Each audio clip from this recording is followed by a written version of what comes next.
The nuclear nightmare appears to be getting worse. Fear that a meltdown at one of the nuclear reactors in Japan may be underway. We fear nuclear energy, and who needs it anyway when natural gas is so cheap? But do you know how they get that gas these days? They blow stuff up below ground.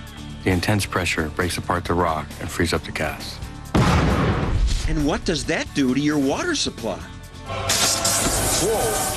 A new movie suggests it does bad things. So what should America do for energy? Go nuclear? I think it's safe. I think it's better than buying oil. And I hear the oil companies rip us off. They are becoming greedy and greedy and greedy. I have been telling you that the oil companies are rigged. The markets are rigged. I just feel they're raping the country. If oil and gas and nuclear is a problem, should the government make us go green? I believe they should. Yes, of course. So, that means government should tax bad energy and subsidize good energy? What is good energy anyway? And do we have enough of it to keep the lights on? That's our show tonight.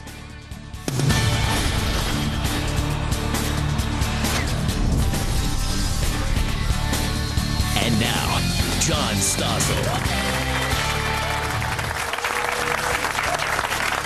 Gasoline prices are up close to $4 a gallon. And the president says he knows why. There's enough oil out there for world demand.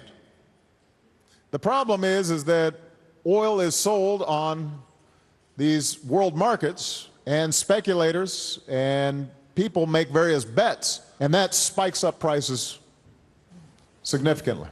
Okay, it's not just supply and demand. They bet. Speculators bet. That's why prices are too high. People on the street, even people who told us that government should generally leave the private sector alone, also told us that they believe speculation is the problem. They should stop the speculation of the oil and gas. I just feel they're raping the country. And so the president has told the Justice Department, investigate the oil speculators. Bill O'Reilly says that's a good idea. I argued with him about it earlier today. Bill, thanks for coming on my show, even though I'm going to argue with you here. That's right, they forced me to. The oil markets are rigged? Look, I'm a simple man. You've known me for a long time. And you wouldn't dispute that I'm a simple man, right? No, especially when it comes to this. Here's the deal on the futures market. These guys sit there. They're little gnomes. They're hunchbacks, okay, like this. And they sit over there, and then they bid the price of oil up. And then they buy and they sell. They never put up any money. Don't have to do that, all right? So they can do whatever they want. They put up a fraction of the money for the total nothing, oil. I mean, nothing like you and I would have to put up buy a stock. The president says it's not supply and demand, it's manipulation. He's you right. agree? He's absolutely right. I have talked to every single oil expert, and they all say there's plenty of oil in this world. The solution is to ban the speculation? They have to put up 50% of what they speculate.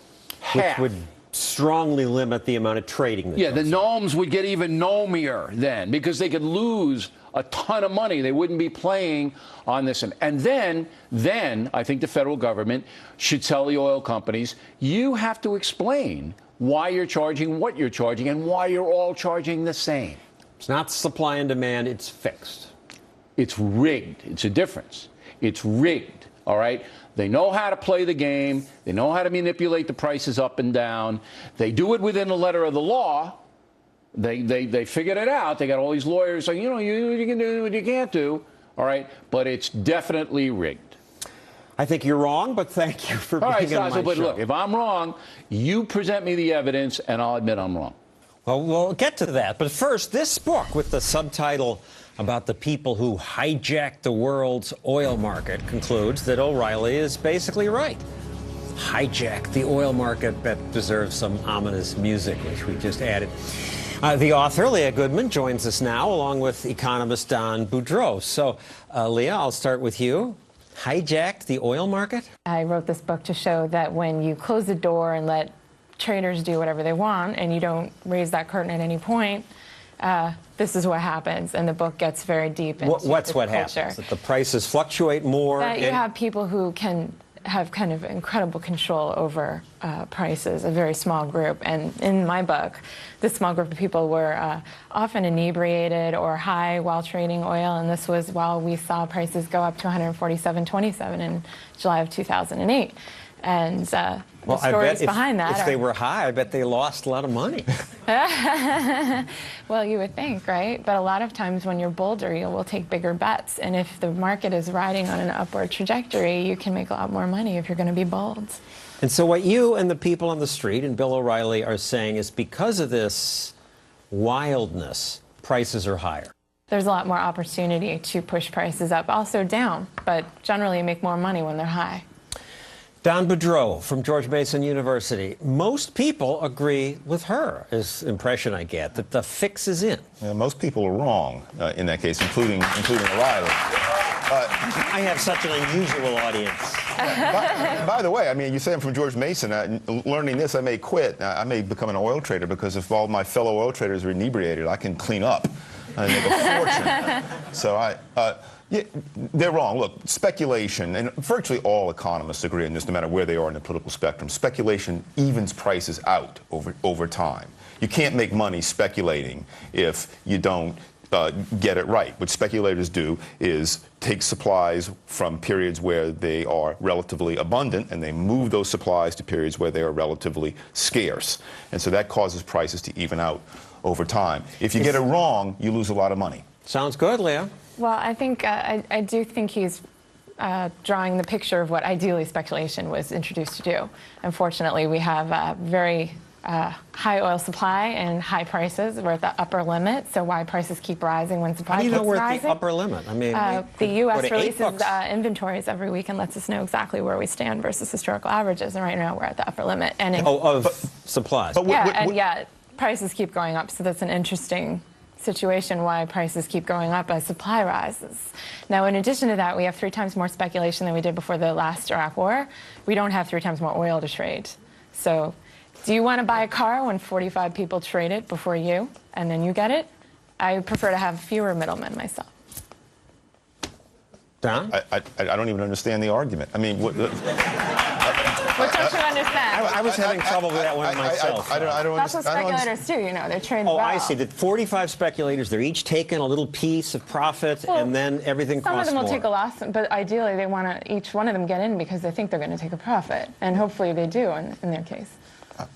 I just can't. I don't understand the argument. It doesn't. You're not aware they take profits on some of their trades? They take profits if they speculate right. If in fact the supplies of oil in the future are lower and the prices rise, they sell at a higher price and they profit. If they're wrong, they lose. By the way, Bill O'Reilly was completely wrong on that. He's talking about these speculators as if they can do it free of charge or at very low cost. If the speculators speculate wrong, they got to suck up their entire losses. It's not as if they can speculate and not put their assets at stake. If they get it wrong, they lose, and they lose big time.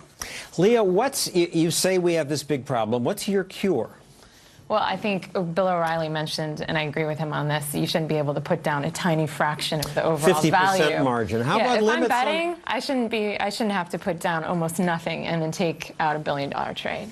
If the futures markets are a problem, why don't we just ban the speculation? Well, you don't want to ban speculation. I mean, speculators play a very useful role in the market. If I'm an oil driller and I'm going to drill a well that takes 10 years, I want to know that going into it, I'm going to get a certain amount per barrel, right? I need to know I can finance that giant project. So the futures market lets you do that. Even you don't want to ban speculation because some people do, you know, and the government has banned speculation before. Our protectors in Congress once said that speculative activity causes severe and unwarranted fluctuations in the price. That was the Senate Agriculture Committee in 1958. The senators were very upset about the rising price of onions. So they completely banned speculation on onion prices. And you still can't trade them. And you still can't trade them today. There's no futures market for onions. So what do you think happened? What do you think happened? But here's what happened. Look at this graph. Prices became more volatile after the ban. And this year, the price of onions rose more than the price of gasoline. So I think some people just don't get futures markets. They really help. And once Congress does something stupid, it stays done stupidly. And onions cost more because of it.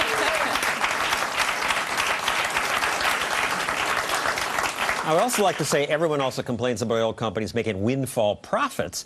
But this graph compares oil company profits on each gallon of gas to the government's cut on each gallon. 7 cents for the oil companies, 48 cents for the state. That's taxes. It's a good thing to remember. I'll give you guys the last word here. Do you want to go? Oh, look, speculators are the modern-day witches. In the past, when things happened in society that people didn't understand or didn't like, they blamed witches. Now, when things don't happen that people don't like in the economy, they blame speculators. You see, because they're kind of shady. No one really knows it. No one goes around with a letter in their head saying speculator. So it's easy to blame these unknown people, and that's what happens. It's politically convenient for the president to blame speculators. It's politically convenient for Bill O'Reilly to do it. It's just not right. On that note, thank you, Don Boudreau and Leah Goodman.